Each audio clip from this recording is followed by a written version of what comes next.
Assalamualaikum warahmatullahi wabarakatuh. Perkenalkan, nama saya Nova Putraliano dari kelas A1 Teknik Informatika dengan NIM 2255201063. Jadi di sini saya akan mempresentasikan tugas yang diberikan oleh dosen pengampu Bapak Faridi Mkom dengan materi struktur microcontroller beserta komponen dan pemrograman microcontroller. Di sini ada beberapa yang akan kita bahas di dalam microcontroller. Yang pertama ada pengertiannya, ada strukturnya, ada komponen, ada pemrograman, dan ada jenis microcontroller. Microcontroller. Nah, microcontroller telah menjadi tulang punggung dalam sebagai inovasi dan perkembangan sistem berbasis elektronik. Di balik banyak perangkat yang kita gunakan sehari-hari, seperti ponsel pintar, perangkat rumah cerdas, kendaraan otomotif, dan banyak lagi, ada kehadiran microcontroller yang memainkan peran krusial. Nah, di sini ada pengertian microcontroller. Microcontroller adalah sistem mikroprosesor lengkap yang terkandung dalam sebuah chip. Nah, microcontroller berbeda dari mikroprosesor serbaguna yang digunakan dalam sebuah PC. Karena di dalam sebuah microcontroller, umumnya juga telah berisi komponen pendukung sistem minimal mikroprosesor, yakni memori dan antarmuka input-output. Sedangkan di dalam mikroprosesor umumnya hanya berisi CPU saja. Nah, di sini ada fungsi microcontroller, yaitu pada umumnya suatu perangkat atau sistem yang menggunakan microcontroller sebagai pengelola data disebut sebagai embedded system atau dedicated system. Embedded system adalah suatu pengendali yang tertanam pada sistem atau perangkat, sedangkan dedicated system adalah pengendali suatu sistem yang dimaksudkan hanya untuk fungsi tertentu. Nah, di sini ada struktur microcontroller. Nah, di sini ada gambar.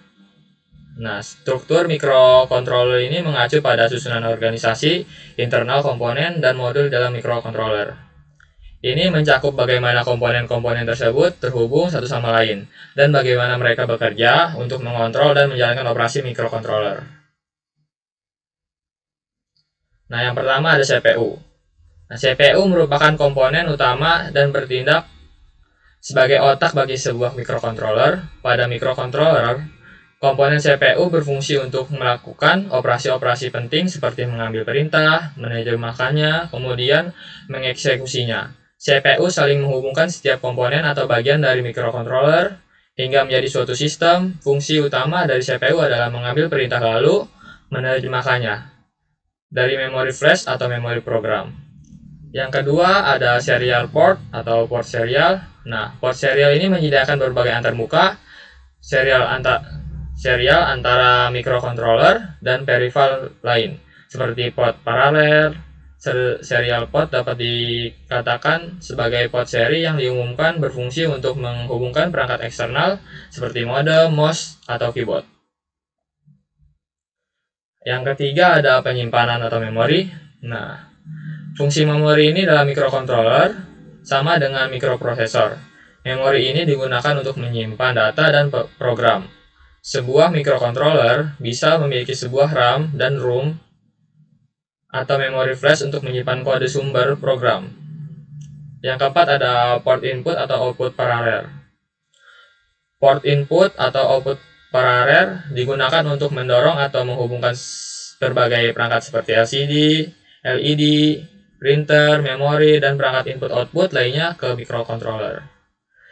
Yang kelima ada ADC, Analog to Digital Converter.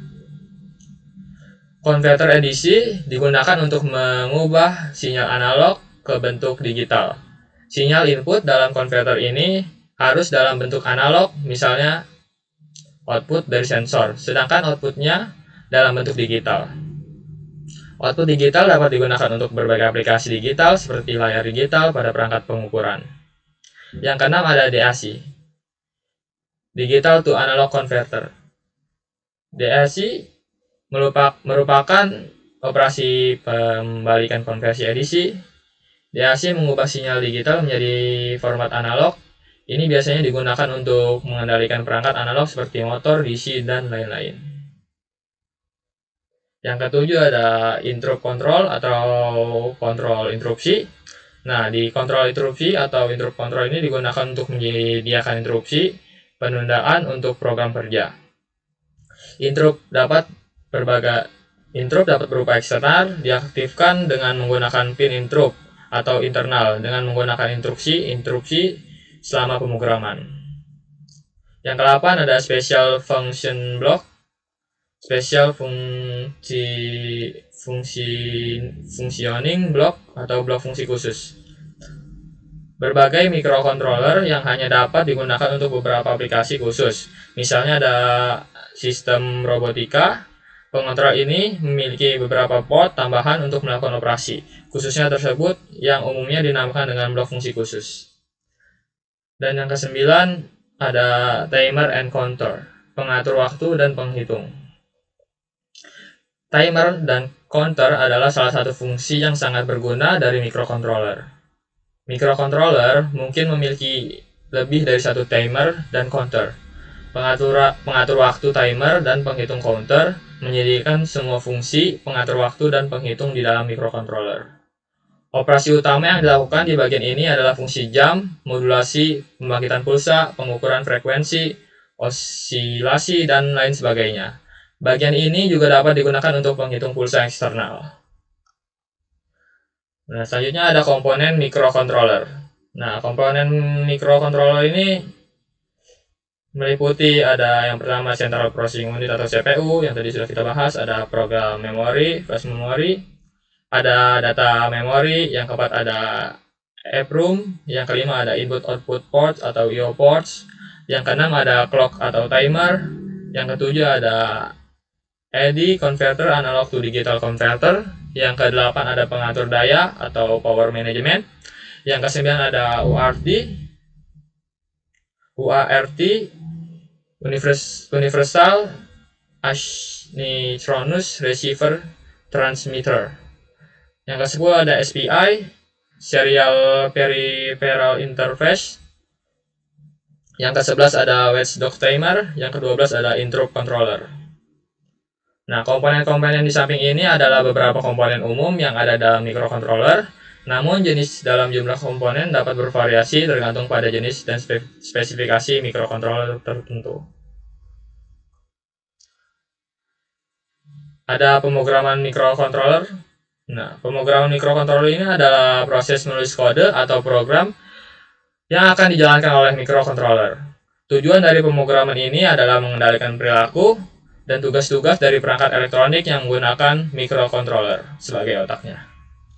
Pemrograman microcontroller dapat dilakukan dalam berbagai bahasa pemrograman, tergantung pada jenis microcontroller dan alat pembangun yang digunakan, dan alat pengembangan yang digunakan. Di bawah ini tahapan membuat pemrograman microcontroller. Yang pertama ada pilih microcontroller dan perangkat pengembang. Yang kedua ada instalasi perangkat lunak. Yang ketiga ada tentukan kebutuhan aplikasi. Yang keempat ada kode program. Yang kelima ada kompilasi kode. Yang keenam ada mengunggah program ke microcontroller. Yang ketujuh ada uji program. Yang kedelapan ada debugging. Dan yang kesembilan ada implementasi dan dalam aplikasi. Nah, itu adalah langkah-langkah umum dalam pemrograman microcontroller. Penting untuk mengikuti petunjuk dan dokumentasi yang disediakan oleh produsen microcontroller dan IDE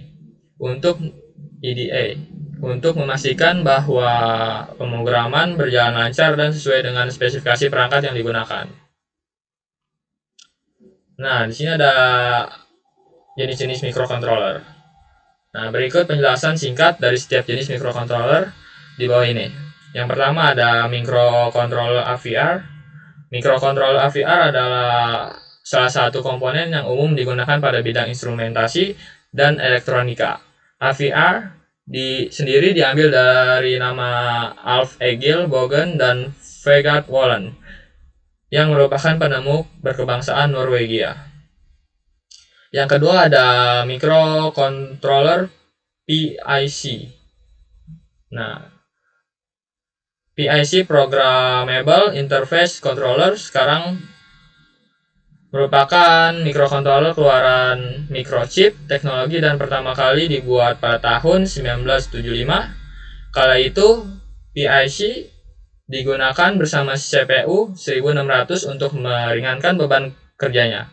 Sama seperti AVR, PIC memiliki arsitektur RISC 8 bit. PIC juga memiliki beberapa fungsi yang mirip dengan CPU, seperti kalkulasi dan memori, serta sistem kerja menggunakan software perangkat lunak. Yang ketiga ada microcontroller MSC 51. Selanjutnya ada MSC 51 yang merupakan produksi dari Atmel, sama seperti AVR. MSC 51 dibuat dalam dua versi, yaitu 40 kaki dan 20 kaki. Keduanya secara umum memiliki arsitektur yang sama. Perbedaan terdapat terutama pada bagian kapasitas memori data, memori program, dan jumlah pewaktu 16 bit. Yang keempat ada microcontroller ARM. ARM Advanced RISC Machine, sebelumnya adalah Acron RISC Machine, adalah keluaran dari ARM Holding sebagai prosesor yang memiliki arsitektur RISC dengan set instruksi 32 bit. Awalnya ARM dikembangkan oleh Acron Computer. Saat itu pengembangan ARM difungsikan untuk personal komputer PC. Nah, kesimpulannya yaitu microcontroller adalah komponen semikonduktor yang berperan sebagai otak dalam sebagai perangkat elektronik dan sistem terintegrasi. Mereka memiliki peran krusial dalam mengendalikan dan mengelola operasi sistem, menghubungkan dengan perangkat luar, serta memproses dan menyimpan data. Berikut adalah beberapa kesimpulan tentang microcontroller. Yang pertama ada otak sistem. Nah, microcontroller adalah sebuah otak dari banyak sistem elektronik. Nah, yang kedua ada pemrograman. Pemrograman microcontroller memungkinkan pengembangan untuk menentukan perilaku sistem, merancang interaksi dengan perangkat luar, dan mengoptimalkan kinerja perangkat elektronik. Yang ketiga ada fleksibilitas, yang keempat ada efisiensi, yang kelima ada integritas LOT, yang keenam ada inovasi teknologi, yang ketujuh ada penyelesaian masalah. Dengan perannya yang serbaguna, kemampuan untuk diintegrasikan dalam berbagai aplikasi dan terus berkembang, teknologi microcontroller akan terus menjadi komponen penting dalam dunia elektronik dan teknologi masa depan. Oke, mungkin hanya ini dari presentasi saya, kurang lebihnya mohon maaf. Wabillahi taufiq wal hidayah. Wassalamualaikum warahmatullahi wabarakatuh.